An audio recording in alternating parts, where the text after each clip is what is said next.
आदमी के जीवन में हजारों विकल्प हैं, हजारों तरह के तनाव हैं, टेंशन है, डिप्रेशन है। लोग आते हैं कि महाराज बहुत विकल्प उठते हैं मन में, बहुत तनाव, बहुत विचार उठते हैं। यदि ज्यादा विकल्प, ज्यादा तनाव और ज्यादा टेंशन दिमाग में होता है तो ये मान के चलना तुम्हारा जीवन असंयमी का जीवन है। और जो संयम ले लेता है, जो संकल्प ले लेता है, उसके विकल्प अपने आप समाप्त हो जाते हैं। विकल्पों को मिटाने का एक संकल्प ही साधन है। संकल्प करो, विकल्प समाप्त हो जाएंगे। एक रास्ता। एक आदमी ने कहा कि टेंशन बहुत होता है, क्या करे?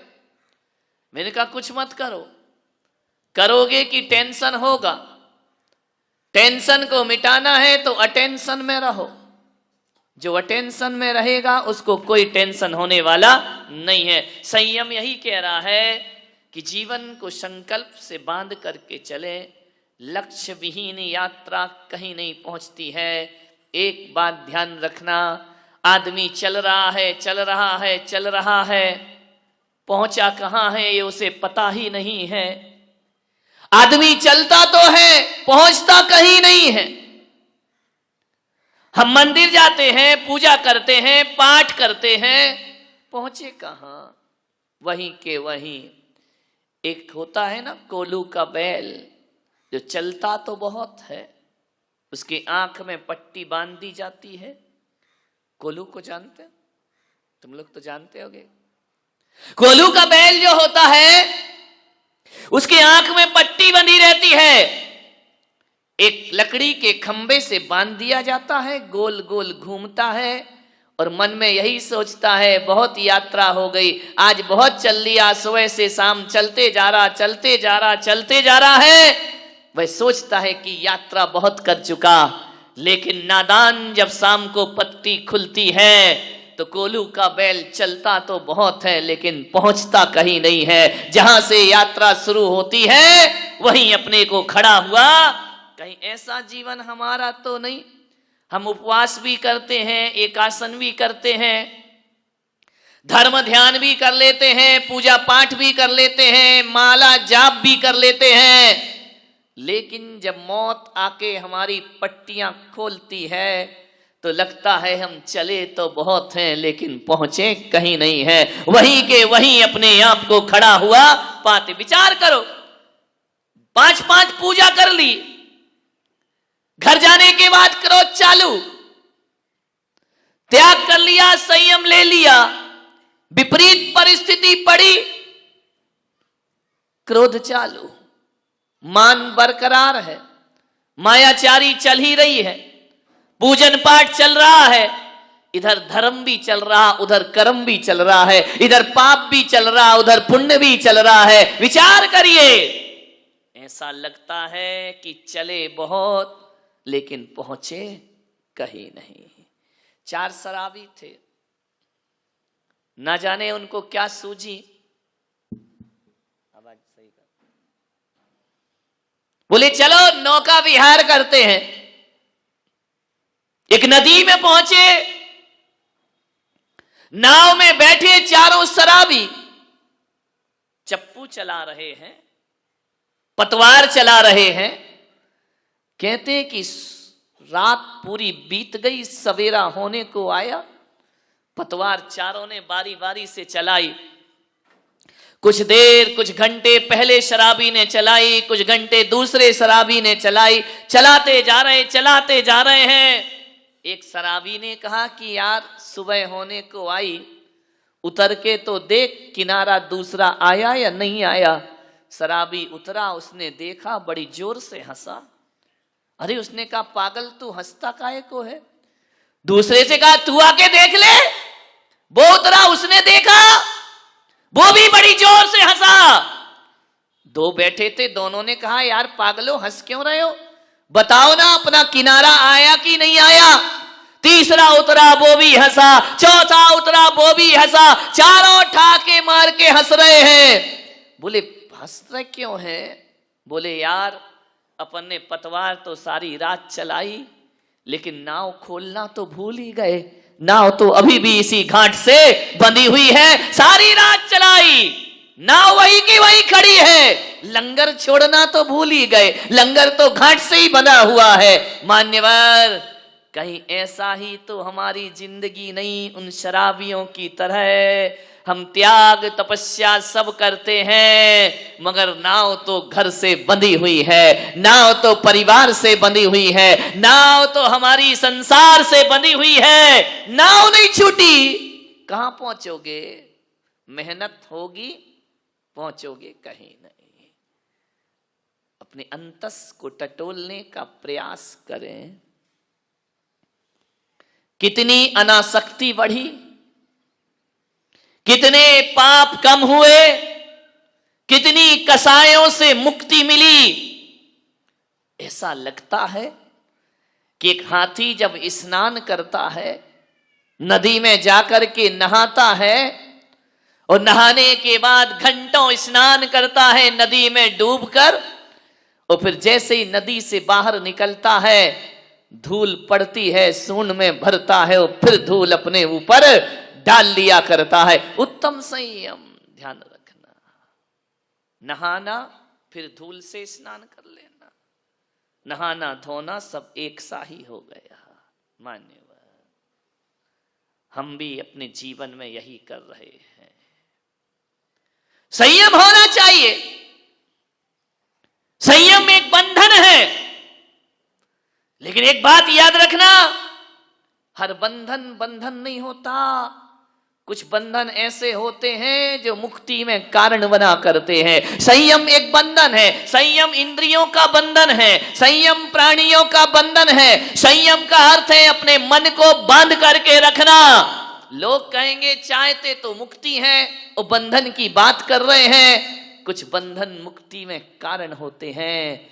एक बेल को यदि ऊपर चढ़ना है घर के ऊपर, तो उस बेल को किसी पेड़ के सहारे से बंधना पड़ता है, उस बेल को किसी लकड़ी के सहारे से बंधना पड़ता है। और जब वह बेल किसी लकड़ी का बंधन स्वीकार कर लेती है, तो बेल नीचे नहीं जाती, बेल ऊंचाइयों को प्राप्त किया। एक बात बताओ, कुआं है, बाल्टी है, बाल्टी में रस्सी का बंधन है, ये बंधन उसका पतन है या उत्थान है?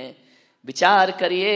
जब वह रस्सी में बाल्टी बंधी रहती है और बाल्टी को जब कुएं में फेंक दिया जाता है, और जब बाल्टी पानी में डूब जाती है, तो रस्सी का बंधन डूबी हुई बाल्टी को फिर ऊपर लेकर के आ जाता है, उसे ऊंचाइयां प्रदान करे। ये संयम है। संयम माने रस्सी का बंधन।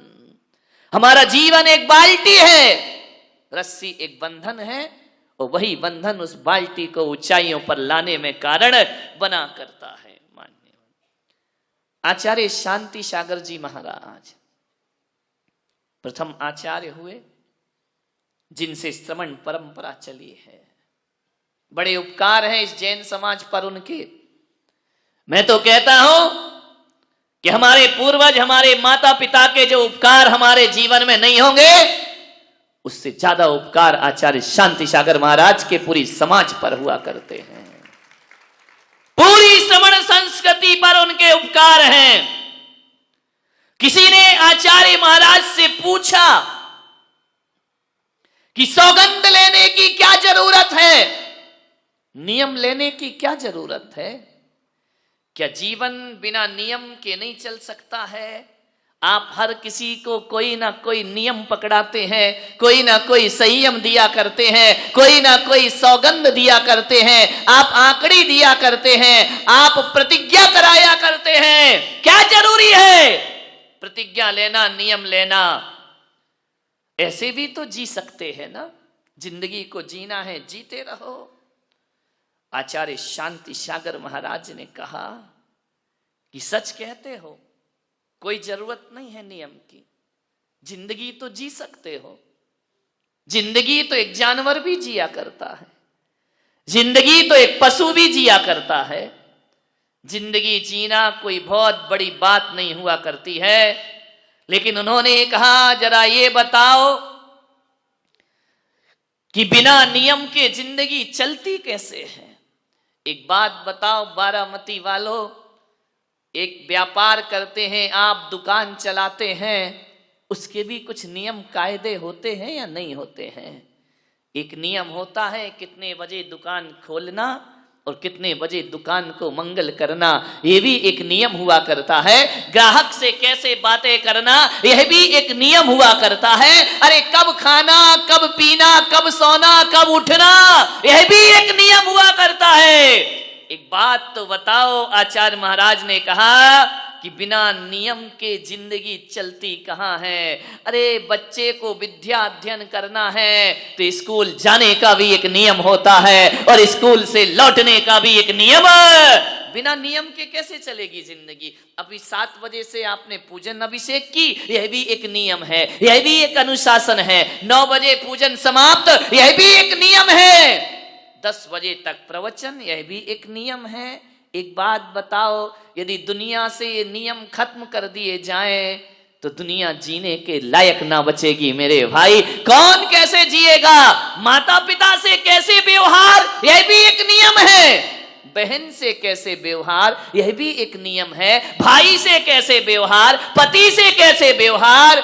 एक बात याद रखना, जो इन नियमों को तोड़ता है उसकी जिंदगी विनाश में कारण होती है, और जो नियम को पालता है उसकी जिंदगी उत्थान में। कभी किसी नदी को देखना, नदी के बहने का भी एक नियम है। दोनों ही तट की सीमाओं में बंद करके बहा करती है नदी। एक बात बताओ, ये दोनों ही तट का बंधन लोगों को जीवन दिया करता है। वही नदी जीवन दान देती है और वही नदी हजारों का जीवन छीन लिया करती है। एक बात बताइए, जब नदी तट की सीमाओं में बंद कर बहती है तो जीवन दायिनी हो जाया करती है। जब तट की दोनों किनारों की सीमा और संयम को तोड़ती है तो वही नदी लोगों के सर्वनाश में। मुंबई देख रहे हैं क्या हाल है, क्या तबाही मची है, क्या अफरा तफरी मची है, पानी पानी हो रहा है। एक बात याद रखना, यही पानी जीवन है, यही पानी मौत है। एक बात याद रखना, उसी पानी से कीचड़ मचता है और उसी पानी से कीचड़ साफ भी हुआ करता है। आपके पैरों में कीचड़ लगता है पानी की वजह से, और आपके पैरों को साफ किया जाता है तो पानी। वही चीज जीवन है, वही चीज मौत है। जब कोई भी चीज समय से, संयम से ज्यादा हो जाती है, यहाँ पे डॉक्टर लोग बैठे हैं, दवाई जीवन भी है, दवाई मौत भी है। कितनी गोली खाना, कितनी दवा लेना, ये संयम है।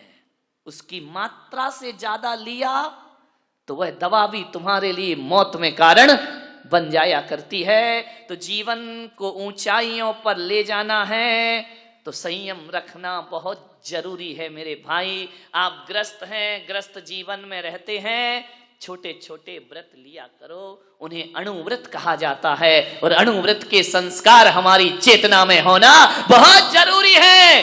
ध्यान रखना, आदमी का जीवन कभी एक सा नहीं होता, उतार चढ़ाव भरा जीवन होता है। महापुरुषों के जीवन में भी उतार चढ़ाव आते हैं, हमारे और तुम्हारे जीवन में भी उतार चढ़ाव आते हैं। एक सी जिंदगी किसी की नहीं हुआ करती है, लेकिन ऊंचाइयों के दिन आए तब भी हमें रहना है, और नीचाई के दिन आए तब भी हमें रहना है। अच्छे दिन आएंगे तब भी हमें ही जीना है, देखना है। बुरे दिन आएंगे तब भी हमें ही उन्हें भुगतना है। ध्यान रखिए, यदि राम राजा बनने के दिन आए तो उसमें भी राम ही साक्षी बने, और वनवास के दिन आए तो उसमें भी राम ही साक्षी बने। सुख दुख दोनों को हमें ही झेलना है। संयम एक जीवन जीने की कला है। संयम एक ऐसी कला जो जिंदगी को जीने के रास्ते बताया करती है। आपको मालूम है, अष्टमी चौदस को जैनों में लिखा है एकासन करो, उपवास करो। क्यों लिखा है, क्या वजह है इसकी? ये 10 दिन एक टाइम क्यों भोजन करते हो? 10 दिन के उपवास क्यों होते हैं? आपको आपको ये 10 दिन के लिए सफेद कपड़े पहना दिए गए, 10 दिन के लिए कहा कि चटाइयों पर सोने का अभ्यास करिए, 10 दिन के लिए आपसे कहा गया है बाजार का भोजन मत करिए, संकल्पित भोजन करिए, संयम का भोजन करिए, सादगी का जीवन जियो। मैंने सोचा कि ये केवल 10 दिन की बात नहीं, श्रावक के लिए तो अष्टमी चौदस को भी कहा है कि हरी मत खाना, अष्टमी चौदस को भी कहा है कि रूखा सूखा भोजन करना, अष्टमी चौदस को कहा है कि एक टाइम भोजन करना। महीने में 4 दिन, 4 बार आते अष्टमी चतुर्दशी, हर महीने में 4 दिन रूखा सूखा भोजन करो। महीने में 4 दिन डल्लप के गद्दे पर मत सो, महीने में 4 दिन जमीन पर सोने का अभ्यास करिए, महीने में 4 दिन श्रृंगार मत करो, सादगी का जीवन जीने का प्रयास करो। महीने में केवल 4 दिन, शास्त्रों में तो लिखा है अष्टमी चौदस को घर बार छोड़कर जिनालय में निवास करना चाहिए, भगवान के मंदिर में रहना चाहिए, रात्रि में जागरण करना चाहिए, सोना नहीं चाहिए। ध्यान रखना, अष्टमी और चतुर्दशी वाले दिन। मान्यवर, मैंने सोचा कि ये नियम क्यों बनाए गए हैं, इनका कारण क्या, इनका लॉजिक क्या है, तो मैंने इसी चिंतन पर पहुंचा कि भगवान महावीर ने कहा है कि सबके दिन एक से नहीं हुआ करते हैं। आज पुण्य का उदय है, करोड़ों की संपदा है, आज आपके पास पैसा है, ध्यान रखना ये जिस दिन पुण्य क्षीण हो गया उस दिन सब लुटने में ज्यादा देर नहीं। आपने देखा होगा हमारे देखते ही देखते कई लाखपति खाकपति हो जाया करते हैं, महलों में रहने वाले सड़कों पर। देखा नहीं सिंघानिया का जीवन, इससे बड़ा उदाहरण क्या होगा। महलों में रहने वाला सड़कों की खाक छानते फिर रहा है। मान्यवर ध्यान रखना, जीवन बदल जाएगा। बहुत ऐशो आराम का जीवन जिया, अब जेल की हवा खाओ, ध्यान रखिए। बहुत डंलप के गद्दे पर सोए, अब जेल की दरी मिलेगी, जेल की एक चादर कंबल मिलेगी, गुजारो जिंदगी। अब आंसू क्यों, अब रोना क्यों, अब माफी क्यों, अब सिसकना क्यों? विचार करिए। काश महावीर की साधना कर लेता तो आज ये दिन देखने की जरूरत नहीं पड़ती जिंदगी में, महावीर का संयम ले लेता। भगवान महावीर ने कहा कि ग्रस्त हो 4 दिन सादगी के गुजारो, 4 दिन सिंपल रहो, 4 दिन ऐसा जीवन जियो जैसे साधु संतों का जीवन होता है।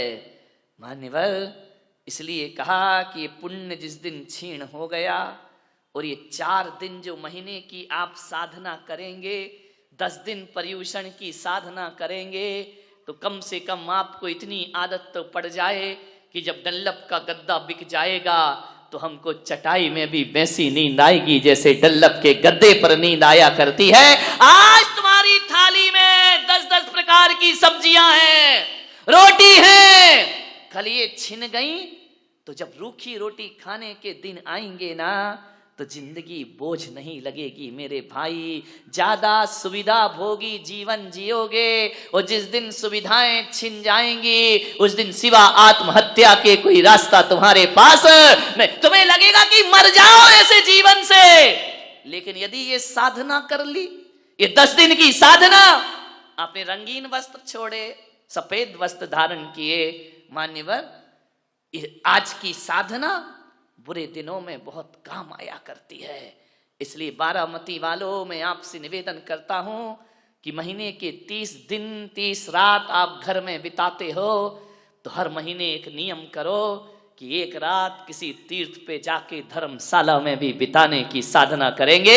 आसपास के तीर्थों में एक रात जरूर बिताएंगे, क्योंकि जब महल छिनेगा तो धर्मशाला बहुत काम आएगी तुम्हारे, ध्यान रखना। मान्यवर, आपसे निवेदन है, एक दिन रूखा सूखा खाओ, ना छिने पुण्य। कल ऐसी बीमारी लग गई कि आप फिर तला हुआ नहीं खा सकते, तो अष्टमी चौदस की साधना तुम्हारे बहुत काम आएगी। ये संकल्प, ये संयम बुरे दिनों में हमारे जीवन में बड़े काम आते हैं। महीने में 4 दिन ब्रह्मचर्य की साधना करो, महीने में 4 दिन रस परित्याग का जीवन जियो, तो ध्यान रखना उतार चढ़ाव की जिंदगी में भी जिंदगी संभल करके चलेगी। फिर आपको लगेगा, आज आप देख रहे हैं हम लोग यहां पर हैं, यहां चातुर्मास हो रहा है, मेरे कमरे को देखना। कई लोग तो मुझे कम देखते, कमरा ज्यादा देखते हैं, क्या लगा है, क्या सजा है, क्या दरबार है। ध्यान रखना, विचार करना, आज यहां है तो उस कमरे में हम रुके हैं, कल बिहार होगा तो टूटे कमरे में भी रात गुजारने की ताकत रखा करते हैं। ध्यान रखिए, टूटे स्कूलों में भी रात गुजर जाया करती है। आज सुविधा है, कल नहीं रहेगी। साधु तो सतत बिहारी है, साधु तो एक जगह रुकता ही नहीं है, बिहार करते रहता है। तरह तरह की सभ्यताएं देखने को मिलती हैं, तरह तरह की संस्कृति देखने को मिलती है, अजीब अजीब भाषाएं सुनने को मिलती हैं। जहां जाओ वहां की अलग अलग सभ्यता है, अलग अलग संस्कृति है।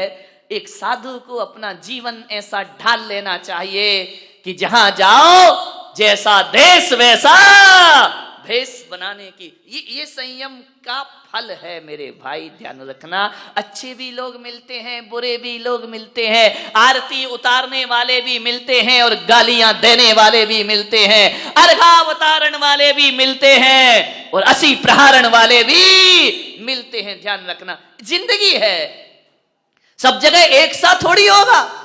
आज जो बारामती का वातावरण है, जरूरी नहीं कि आगे ऐसा ही वातावरण मिले। हर हाल में जो खुश रहना सिखाता है वो उत्तम संयम धर्म हुआ करता है। हर परिस्थिति में आनंद है, ध्यान रखना, इसका नाम संयम है। यदि ये संयम हमारे जीवन में आ गया तो बताओ मेरे भाई, इससे नुकसान कौन सा है। 10 दिन तुमने यदि रात्रि में पानी नहीं पिया तो एक संकल्प किया है अपने आप की क्षमता को जानने का, उजागर करने का। हमारे अंदर अनंत संभावनाएं हैं, संयम उन संभावनाओं को उजागर किया करता है। आचार्य शांति सागर महाराज से बोला गया कि महाराज,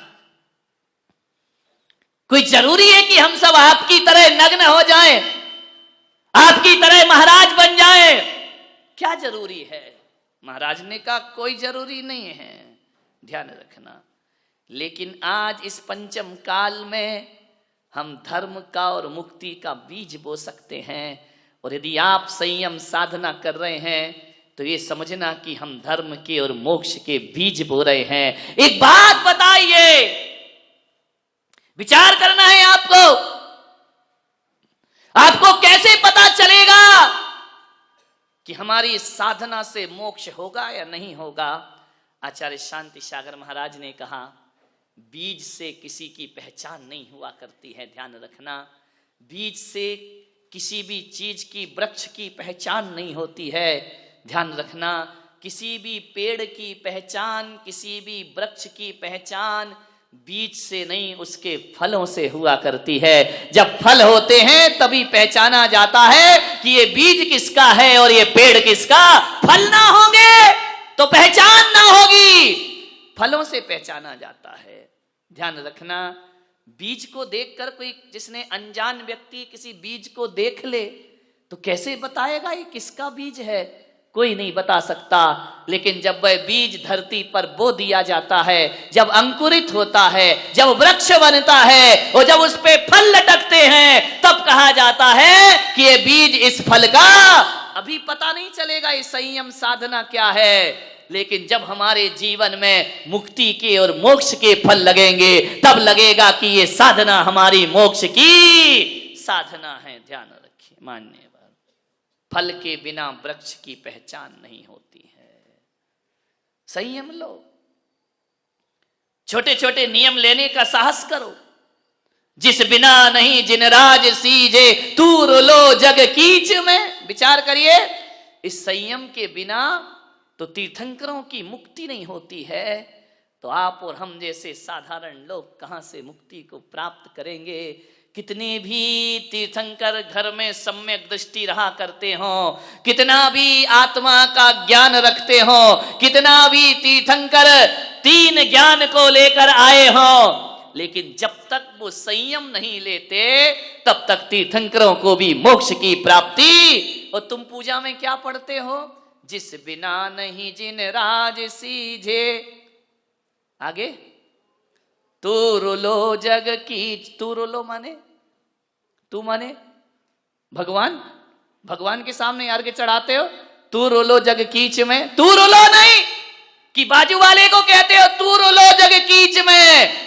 अरे तू का अर्थ यहां बड़ा उल्टा है। यहां तू का अर्थ तू नहीं होता, पूजा में तू का अर्थ मैं हुआ करता है। ध्यान रखिए, जिस बिना नहीं जिन राज सीजे, मैं रुलो जग कीच में, हम सब रुले जग कीच। तू का मतलब भगवान या पड़ोसी नहीं। पूजा दूसरों के लिए नहीं की जाती है, पूजा तो अपने आप के लिए की जाती। मैं रुलो जग कीच में, संसार की कीचड़ में फंसा मैं कैसे मुक्ति पाऊंगा यदि संयम ना हो। एक बात ध्यान रखना, दुनिया में सबसे ज्यादा शक्तिशाली यदि कोई होता है तो चट्टान हुआ करती है, लेकिन भगवान महावीर कहते हैं चट्टान से भी ज्यादा शक्तिशाली धरती पर कोई होता है तो वह लोहा हुआ करता है, जो चट्टान के टुकड़े टुकड़े कर दिया करता है। लोहे से भी ज्यादा शक्तिशाली कोई है तो लोहे से भी ज्यादा शक्तिशाली अग्नि हुआ करती है, जो लोहे को गला के पानी बना दिया करती है।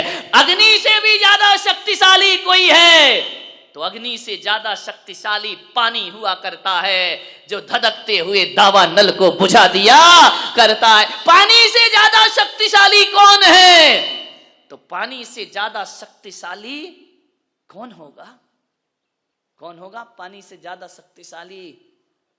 बोलिए, पानी से ज्यादा शक्तिशाली, पानी से ज्यादा शक्तिशाली आदमी का संकल्प हुआ करता है, जो पाताल से भी पानी को बाहर निकालने की ताकत रखा करता है। आदमी है जो पाताल से, अब निकाल रहे कि नहीं, हजार हजार फीट नीचे से पानी ऊपर ला रहे हो, बोरिंग करा रहे हो, ये कौन करा रहा? ये मशीन बोरिंग नहीं कर रही। ध्यान रखना, आदमी की प्यास और उसका संकल्प पानी को पाताल से खींच करके ले आए। यदि प्यास गहरी है, आप ये मत सोचो कि मशीन से बोरिंग होती है, आप ये मत सोचो कि किसी उपकरण से कुआं खोदा जाता है, आप ये मत सोचिए किसी ताकत से पानी का स्रोत पैदा किया जाता है। मेरे भाई, ना तो मशीन से पानी बाहर आता है, ना खुदाई से पानी बाहर आता है। यदि पानी को कोई ढूंढता है तो मशीन और यंत्र नहीं ढूंढते, भीतर की प्यास पानी को खोजा करती है। यदि प्यास है तो पानी है, प्यास नहीं तो पानी। प्यास बहुत गहरी। यदि आपके अंदर परमात्मा की प्यास जगी है तो ध्यान रखना, इस कलयुग में भी परमात्मा जरूर मिलेगा। एक व्यक्ति ने मुझसे पूछा, भगवान होता है या नहीं होता है, परमात्मा है या नहीं है? मैंने कहा, परमात्मा की छुट्टी कर, परमात्मा को देखने की तेरे पास आंखें हैं या नहीं हैं? यदि आंखें हैं तो कलयुग में भी भगवान हुआ करते हैं, और आंखें नहीं हैं तो साक्षात भगवान में भी भगवान के दर्शन। आंखें हैं तो पत्थर में भगवान है,